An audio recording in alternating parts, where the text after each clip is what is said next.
Hi everyone, today we are going to be learning about the quadratic formula. You may have heard about it before because it is one of the most important formulas in algebra. And with this formula you can solve for x for any quadratic equation you have. So that means you don't have to worry about if this one is good for squaring or taking the square root or factoring. All you have to do is use the formula and you will get your solution. It's pretty neat. This is the formula. X equals negative b plus or minus the square root of negative 4ac plus b squared all over 2a.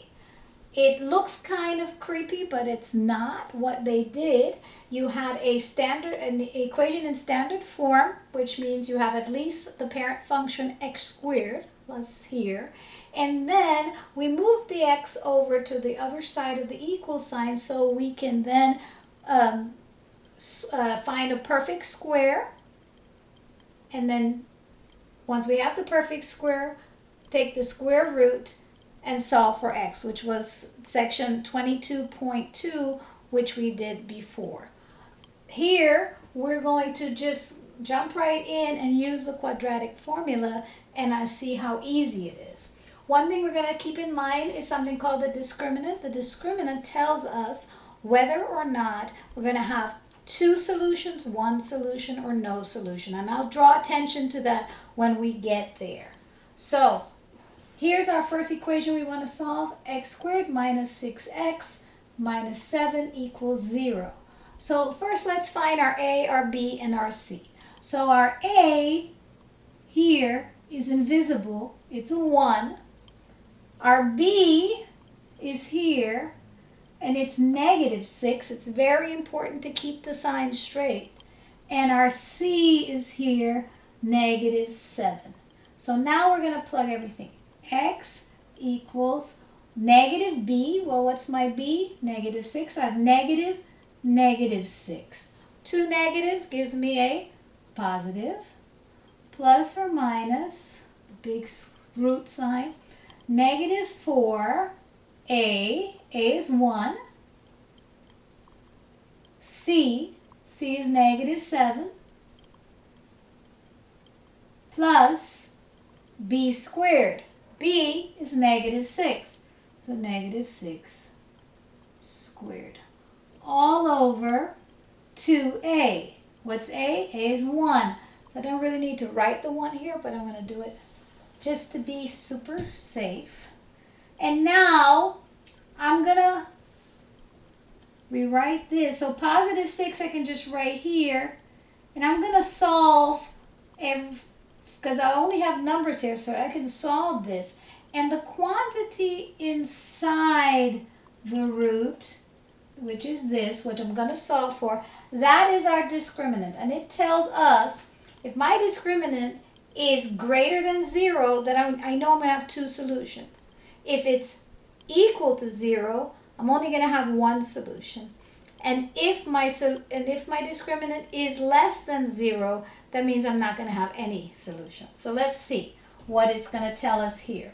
So negative 4 times 1 times negative 7 is 2 negatives. Is going to give me positive 28 plus negative 6 squared. Well, negative 6 squared is going to give me 36. And all of this is over 2. So I can tell, even though I haven't worked it out yet, that my discriminant is positive. X equals 6 plus or minus. Well, what's 28 plus 36? That's 64. So what's the square root of 64? That is 8 all over 2. So 6, I have two options, 6 plus 8 and 6 minus 8.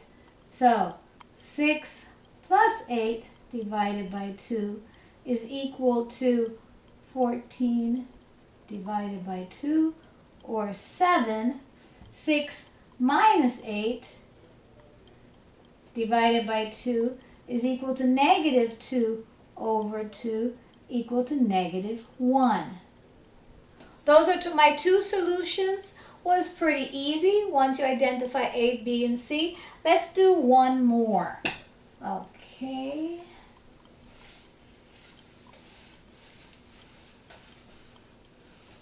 Put my glasses on. Let's do 2x squared equals 8x minus 7.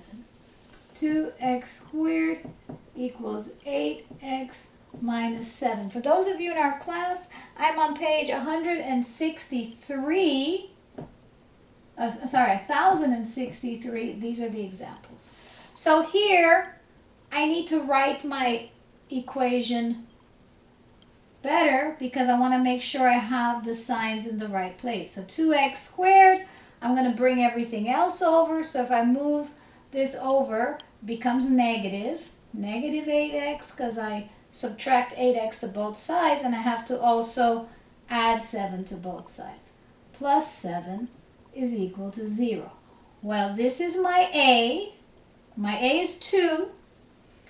My B is negative 8. And my C is 7. So now that I've identified everything, I can set up my equation. So I need negative B. Negative B is going to be negative 8. So again, that becomes plus. Square root of negative 4 times A, which is 2, times C, which is 7, plus B squared. Well, B is negative 8. So negative 8 squared all over 2a. And now this time my a is 2. Okay, I'm going to write it over here. So I have x equals 8. And now first I'm going to look when I solve for everything in here whether or not it's positive, it's 0, or it's negative. So negative 4 times 2 times 7, so this is negative 8 times 7, that gives me negative 56. Write it here. Plus, what is negative 8 squared? Well, that is positive 64. So negative 56 plus positive 64, that's going to give me a positive number. I can make this a lot smaller now. That's going to make it the square root of plus or minus the square root of 8 all over 4. So this is where I am right now. And I'm going to have to simplify this. Well, how can I simplify this? Well, one way I can simplify this is to see if there's anything I can factor out. Well, I have an 8 here. I have the square root of 8. Can I factor anything out of 8? Square root of 8? Well, square root of 8 is the square root of 2 times 4. And 4 is a perfect square. So I can turn this into the square root of 2 times the square root of 4 and factor out the 4. So if I do that, I'm going to get x is equal to 8 plus or minus 2 square root of 2. This square root of 4 becomes the 2, and that's the square root of 2 I had left, all over 4. So now I can factor a 2 out here. So if I divide 8 by 2, I get 4. Divide 2 by 2, I get 1. And divide 4 by 2, I get 2. This becomes 4 plus or minus 2 over 2. And that's your answer. You can write it separately. You can say 4 plus 2, square root of 2. Plus square root of 2 over 2, or 4 minus square root of 2 over 2. Could I use a calculator and get a decimal for the square root of 2? Yes, but this is a decimal that's never ending. So the only answer that is completely correct, that's not an estimate or rounded, is with the radical. And as long as the radical is in the numerator, it's okay to keep it. Well, give it a try. You'll be seeing this formula quite a bit.